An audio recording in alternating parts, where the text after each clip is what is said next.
Arrested by ICE at her green card interview for being in the country illegally, is desperate to get out of detention. She spent more than 25 years living in Southern California after driving through the San Diego border. Team 10 investigative reporter Austin Grabish has an exclusive interview with the mother of three and shows us the major regret her husband now has.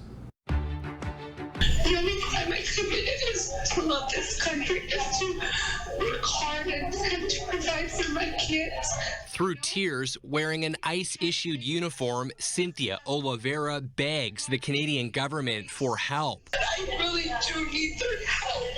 I don't want to be in here. This is not right.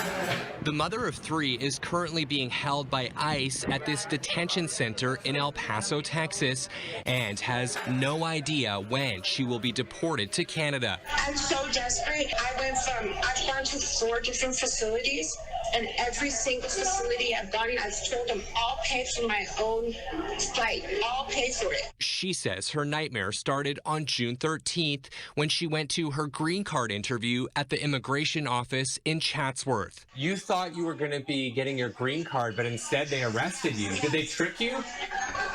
Yes, I honestly thought I was going for my interview, for my green card interview. They said, look, she's getting deported immediately. We reinstated her expedited removal from 1999. Cynthia's husband, Francisco, is a U.S. citizen. He says a couple of years ago, after submitting green card paperwork, he and his wife had to have a difficult talk with their kids. So when we filed, we let the kids know, mom is considered an illegal alien, Canadian-born citizen, and we're going to be doing this process to try to make her legal. It's a secret Cynthia kept for years. She says her parents brought her to the United States from Toronto when she was just a little girl. The U.S. is my country, That's where I met my husband. That's where I went to high school, junior high, elementary. That's where I had my kids. In 1999, she says immigration officers at the Buffalo border took her into secondary screening, discovered she had been living in the country illegally, and issued a removal order before turning her back to Canada. Months later, she says she drove across the San Diego border from Mexico. They just waved me in. They didn't ask for my citizenship. Cynthia says she spent the next 25 years trying to live the American dream, working in L.A., paying taxes, and providing for her family. You voted for Trump. How do you feel now? Horrible. Horrible. What did you vote for? I voted for change, but I didn't vote for this change. And like her husband, she too supported President Trump's promise to launch the largest deportation program of criminals in American history. My wife is up until 18 days ago, was a strong believer in what was going to happen the next 4 years. But we feel totally blindsided, betrayed.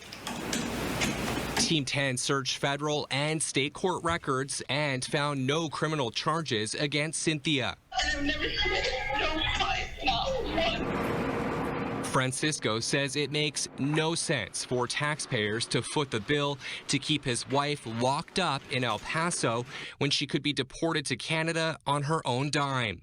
According to ICE's website, it costs roughly $152 a day to detain someone. I will fly there myself. I will be waiting at whatever terminal to pay for a ticket. I will pay for an escort. The Canadian government says it's aware of the situation, but claimed it can't intervene. Austin Grabish, Team 10. Team 10 asked ICE for a comment on this story over a week ago. The agency did not provide information about Cynthia's detention or say why she isn't being allowed to pay for a flight to Canada.